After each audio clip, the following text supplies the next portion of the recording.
All right, so for this video, I'm mostly going to talk about how to search the APPIC directory. And I'm going to share my screen so that it's a little bit easier for you all to see kind of how to get there, and also what the directory looks like, and what information is maybe most helpful.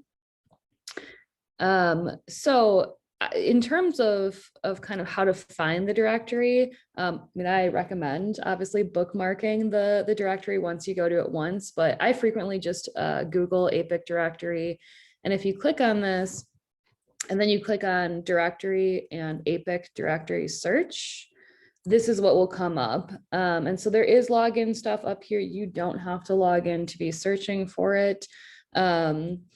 And you can search in a lot of different ways. Obviously, you all can kind of play around with what that looks like. But in terms of what I think is most helpful, I do think that you should obviously set the settings to internship. This is going to weed out places that have both an internship and a postdoc position, or in the rare cases where they only have a postdoc position. Obviously, that's not what you want to be looking for. So I would set it to internship. And then so I would also then expand the search criteria, and you can see that you can look for different things. So if you have a specific site in mind that you want to look for, you can search for that up here. If you want to limit by the geographic region, so you can do it by the specific state, or you can list specific metro areas. Obviously, in order for it to come up in the search, the site itself has to have listed those metro areas as part of their like kind of profile. Most places do, but if you're looking for maybe certain areas, or you're trying to limit yourself based off of that, that would be something that you could look for as well. You can also look at whether or not US citizenship is not required. Again, this is going to depend on whether or not they've checked that box, but that might be something that's useful. Certainly, I would mark that you want them to be accredited. I think that that's just going to make it easier for you. And then the other one that I often look for when doing in a really broad search would be the agency type. So for me, I was mostly looking for university counseling centers, but you can see that you can list lots of different things here. You can also list more than one. So you could do any community mental health center, but also look for consortiums, for example.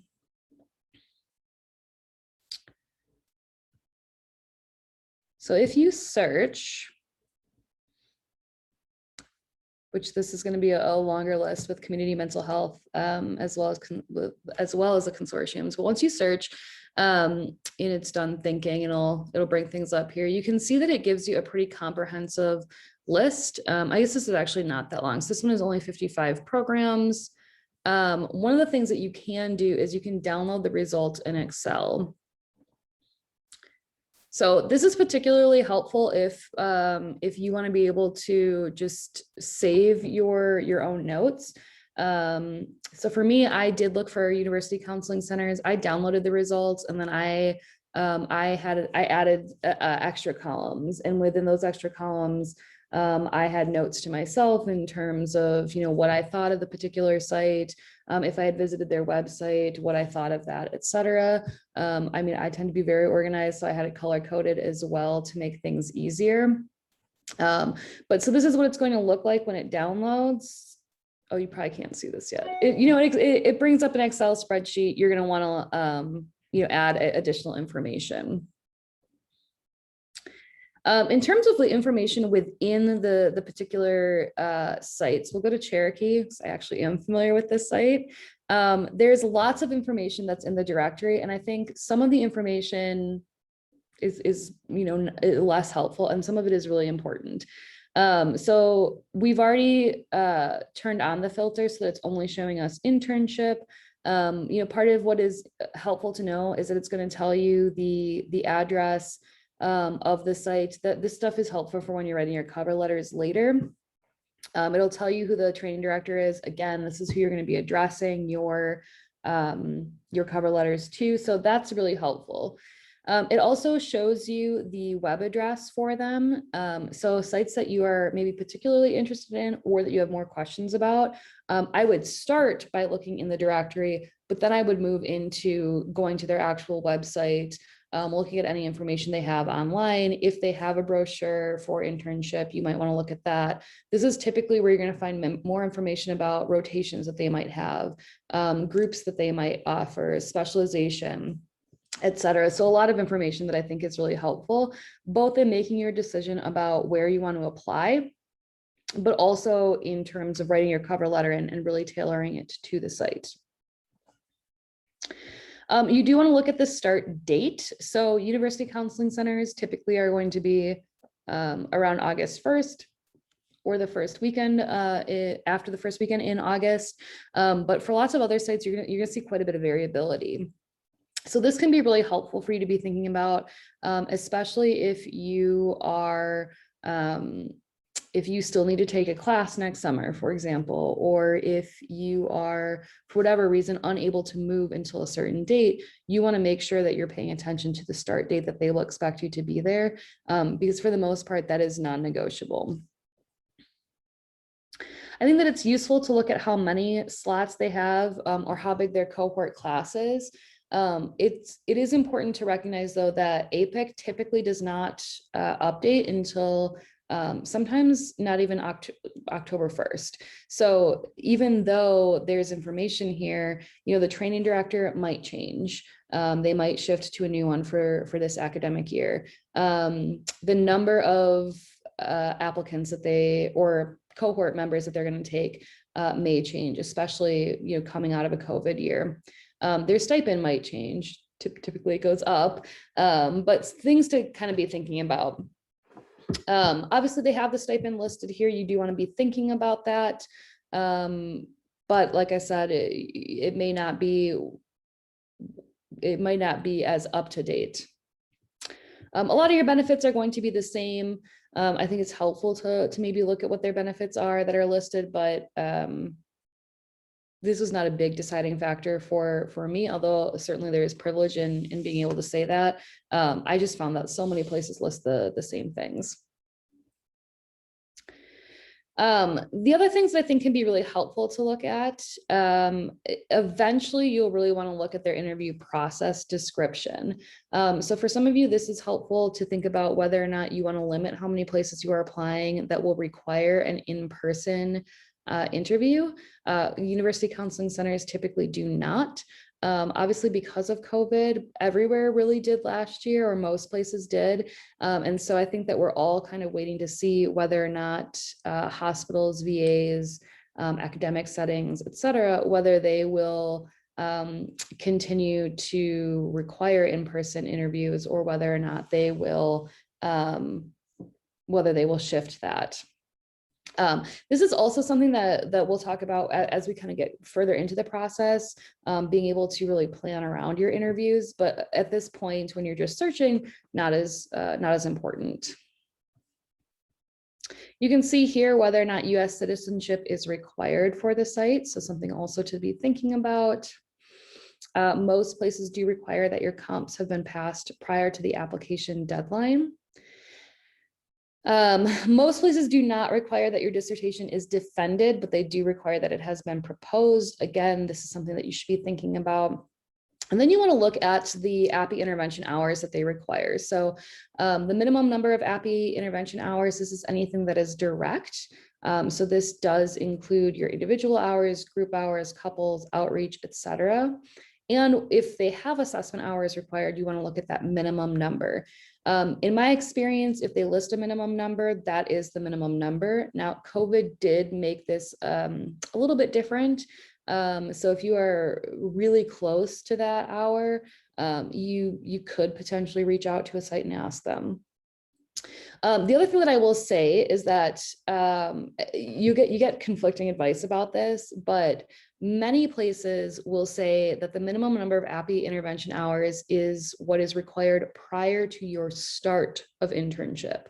So if you have, let's say 400 direct hours right now, and you expect to get another 50 before the application deadline in November 1st, and then you expect to get another 50 in the semester after that, you will have a potential place on the application to list your predicted hours. And so some places will take that into consideration. They're not going to necessarily take it into consideration if you're planning to get a huge number of the necessary hours after the actual application deadline. So for example, if you only have 300 hours right now and they require 500, if you're trying to tell them that you're going to get 150 hours between the application deadline of November 1st and when your internship would start, they probably will not look at that. Some places also will state very clearly that the 500 hours or whatever their intervention hour requirement is needs to be met by the application deadline, though not all of them will necessarily say that. Then looking at the accepted programs, so places will typically, they have the option to say that they're accepted. They can also list places as preferred. So sometimes you will see that clinical psychology is preferred and counseling psychology is accepted, or perhaps vice versa. So you can look at this, again, like every great once in a while, you will see programs where they say that they do not accept counseling psychology, or they do not accept a PsyD or things like that. So again, you wanna be looking at this, though I wouldn't put too much stock in this if they don't have a clear non-acceptance policy. Your program description might be helpful to read. I think sometimes it is, sometimes it's not. It depends how much information they provide here. You can see the different types of populations that they work with. So especially if you are looking to work with children, you can scroll down to see if that is a possibility at the specific site. I will say that every once in a while, they will list something as a specialization, meaning that it's more intentional, I think. So for example, I think that lots of sites will say like, yeah, we work with LGBT clients because we work with anybody. But does that mean that a large majority of your caseload will be LGBT clients? Probably not. And so thinking about that, again, not putting a ton of stock into this section, but using it as just a bit of information.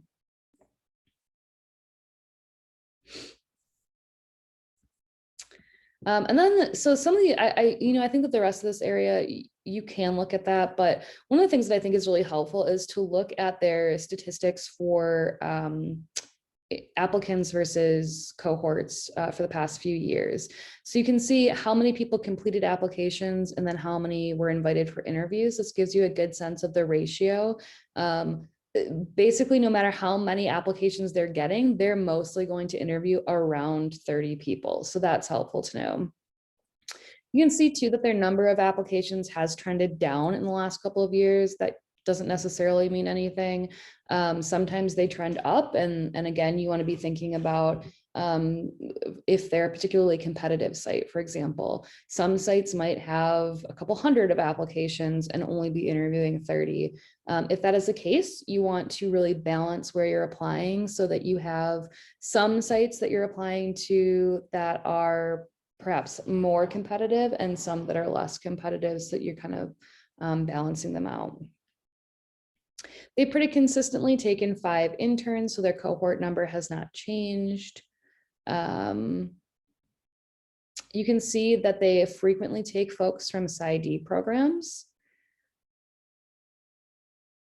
A large majority come from clinical programs and fewer come from counseling programs. Again, this doesn't mean necessarily that they don't want to take counseling. They could also mean that very few people from counseling programs apply. It doesn't necessarily mean that they're not going to look at a clinical application. I'm not sure why these fields are not filled out, but typically what you'll see down here is what is the lowest number of integrated reports that are written by applicants. So this will give you a baseline of if the lowest number is always 10 or more, that likely they're not accepting people who have 0. And then typically you'll also see the highest number of reports written. These numbers are going to fluctuate quite a bit. So you will see people who are applying places where their number of integrated reports written is 50, 60, especially if they're coming from PsyD programs or they're coming from programs where assessment is a very heavy emphasis area. Again, that doesn't necessarily mean that it is a requirement. It's just giving you that range so you have a better sense of who else is applying to these sites and what is your competition, so to speak. And lastly, this section really tells you where folks are going after they finish the program. So it's helpful to see that in the last few years, most people are moving on to a postdoc. You can look at whether or not they have people moving on to academic positions, counseling positions, etc.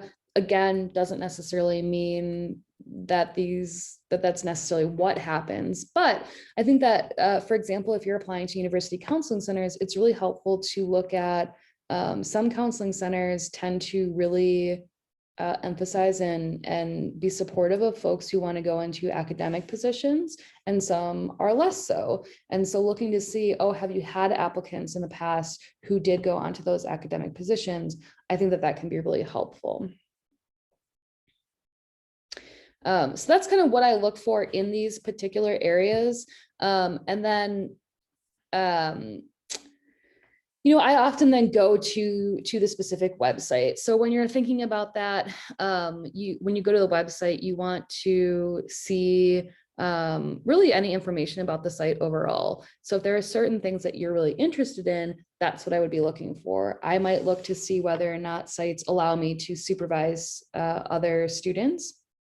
For me, I really look at the groups that are offered, what groups are offered, do interns get to run those groups? Because I was at counseling centers, I looked at whether or not teaching was an opportunity, whether research is an opportunity. I also looked a lot at multiculturalism. So how is multiculturalism described in their internship materials? And also, how is it described by their site overall? What am I getting from the mission statement? What am I getting from kind of the way that their website is laid out and the way that they talk about clients? And this gave me a better sense of, does this feel like a good vibe, more or less? So those are the things that I think are helpful. Prior to doing the search, it could be helpful for you to sit down and write down, like, what are some of the things that you care most about? What do you want from internship? What is, for example, an experience that you're really looking to get? If you haven't had much experience running group, for example, and you really want to have that. What is something that you really enjoy? So maybe you've really enjoyed working on assessments and you want to continue that. That would be something that I would look at as well. And then I think that it's important to think about what are your priorities? Are your priorities more about location or feeling with the site and feeling a fit? Or is it about specific experiences? I don't think that either one of those is better or worse. I think that they're just different things that might help you make decisions about where you want to apply to. So thinking about all of that as well. And so that's kind of the information about how to search and where to search and what to look for.